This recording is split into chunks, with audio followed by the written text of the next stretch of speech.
5월 16일 화요일입니다. 파릇파릇한 새싹이 돋아나는 계절입니다.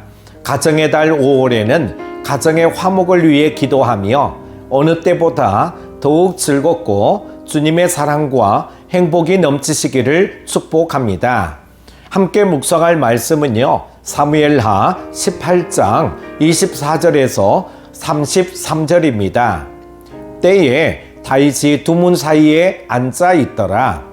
파수꾼이 성문 위층에 올라가서 눈을 들어 보니 어떤 사람이 홀로 달려오는지라. 파수꾼이 외쳐 왕께 아뢰매 왕이 이르되 그가 만일 혼자면 그의 입에 소식이 있으리라 할 때에 그가 점점 가까이 오니라. 파수꾼이 본즉 한 사람이 또 달려오는지라. 파수꾼이 문지기에게 외쳐 이르되 보라 한 사람이 또 혼자 달려온다 하니 왕이 이르되 그도 소식을 가져오느니라. 파수꾼이 이르되 내가 보기에는 앞선 사람의 다름질이 사독의 아들 아히마아스의 다름질과 같으니이다 하니 왕이 이르되 그는 좋은 사람이니 좋은 소식을 가져오느니라 하니라. 아히마아스가 외쳐 왕께 아뢰되 평강하옵소서 하고 왕 앞에서 얼굴을 땅에 대고 절하며 이르되 왕의 하나님 여호와를 찬양하리로소이다. 그의 손을 들어 내 주 왕을 대적하는 자들을 넘겨주셨나이다 하니 왕이 이르되 젊은 압살롬은 잘 있느냐 하니라.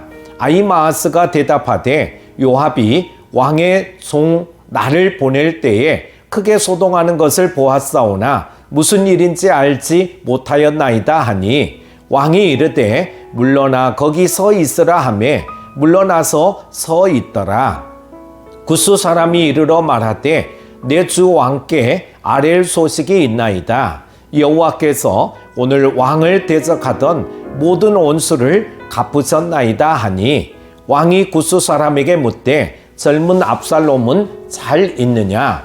구스 사람이 대답하되 내 주 왕의 원수와 일어나서 왕을 대적하는 자들은 다 그 청년과 같이 되기를 원하나이다 하니 왕의 마음이 심히 아파 문 위층으로 올라가서 우니라. 그가 올라갈 때에 말하기를 내 아들 압살롬아 내 아들 압살롬아 차라리 내가 너를 대신하여 죽었다면 압살롬 내 아들아 하였더라. 아멘. 다윗이 밧세바를 범하고 우리아를 죽인 이후 하나님이 예고하신 대로 다윗 집안에 칼부림이 떠나지 않았습니다. 다윗의 맏아들 암논이 압살롬에게 살해당했고 왕위를 찬탈했던 압살롬은 비참한 최후를 맞이했습니다. 가족이 서로 죽고 죽임으로써 다윗에게 커다란 슬픔이 찾아왔습니다. 하나님이 당신의 자녀를 이렇듯 징계하시는 목적은 무엇일까요? 첫 번째는 거룩한 자로 빚으시기 위함입니다. 다윗은 전령에게서 압살롬의 죽음을 전해 듣고는 아들 대신 자신이 죽는 것이 좋았겠다며 목 놓아 울었습니다. 다윗은 이미 맏아들을 잃은 상태에서 또다시 사랑하는 자녀의 죽음을 맞아야 했습니다. 이러한 슬픔은 분명 하나님의 징계였습니다. 히브리서 저자의 말씀처럼 징계는 너무도 괴롭습니다. 그렇다면 하나님은 사랑하는 자녀들에게 왜 이토록 괴로운 견책을 주실까요? 그것은 징계의 과정을 통해 훈련받은 사람이 마침내 평화의 열매를 맺고 올바르게 살아가기 때문입니다. 다윗은 여러 고난 속에서 자기의 죄악을 고치시려는 하나님의 손길을 느꼈을 것입니다. 하나님은 밧세바를 범하고 우리아를 죽인 그의 추악한 죄악을 아셨습니다. 하지만 그를 버리지 않으시고 오히려 그가 회개하여 깨끗한 마음으로 회복되기를 원하셨습니다. 다윗은 자신의 죄가 드러나자 자기가 얼마나 추악하고 더러운 자인지를 하나님께 자백했습니다. 그 자백을 시작으로 거룩하신 하나님이 기대하시는 성결한 모습으로 다시 회복되어 갔습니다. 하나님은 우리의 범죄도 징계하십니다. 우리는 삶의 고통이 속히 지나가기만을 간절히 기도하기 쉽습니다. 하지만 이때 우리는 내면을 깊이 성찰해야 합니다. 혹시 하나님의 뜻에 불순종했거나 하나님보다 더 사랑했던 것은 없는지 자신을 살펴야 합니다. 하나님은 우리의 유익을 위해 이 과정을 사용하시고 우리를 거룩한 주님의 자녀로 빚어주실 것입니다. 두 번째는 순종하는 자로 빚으시기 위함입니다. 하나님은 다윗이 하나님의 마음에 합한 자라고 말씀하셨습니다. 다윗은 다른 누구보다 하나님께 사랑받는 사람이었습니다. 그런데 하나님은 사랑하는 다윗에게 고통스러운 징계를 허락하셨습니다. 히브리서 저자는 하나님이 사랑하는 자를 견책하시고 자녀로 인정받는 자에게 매를 드신다고 전합니다. 다윗의 삶에 나타난 징계들은 그를 향한 하나님의 사랑의 표현이었습니다. 마치 부모가 자녀의 잘못을 책망하고 징계하듯이 하나님은 사랑의 매를 드셨습니다. 그럼에도 우리는 고통이 찾아오면 낙심하고 좌절하면서 하나님을 원망하죠. 그리고 하나님의 사랑을 의심하고 부정하다가 하나님께로부터 멀어지기도 합니다.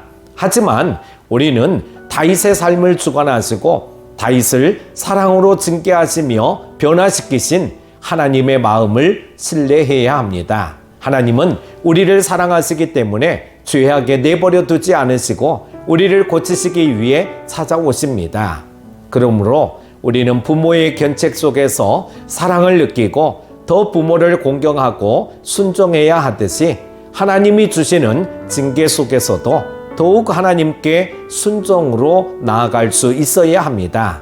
잠언 저자에 따르면 부모가 자식을 미워하면 매를 아끼지만 사랑하면 근실히 징계합니다. 우리는 우리를 책망하시는 하나님의 손길에서 사랑을 깨닫고 하나님께 더욱 순종하고자 하는 마음을 다짐해야 합니다. 사랑하는 큐티 가족 여러분, 살다 보면 우리가 범한 죄악 때문에 하나님께 징계를 받을 때가 있습니다.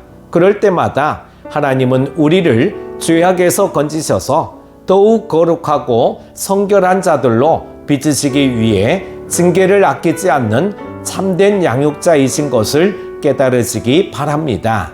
그러므로 고난 속에서 더욱 겸비하고 낮은 마음으로 자신을 성찰하고 돌이키시기를 바랍니다. 그리고 사랑의 매를 뜨신 하나님 아버지를 경외하며 더욱 순종의 자리로 나아가시는 여러분 다 되시기를 축복합니다. 기도합니다.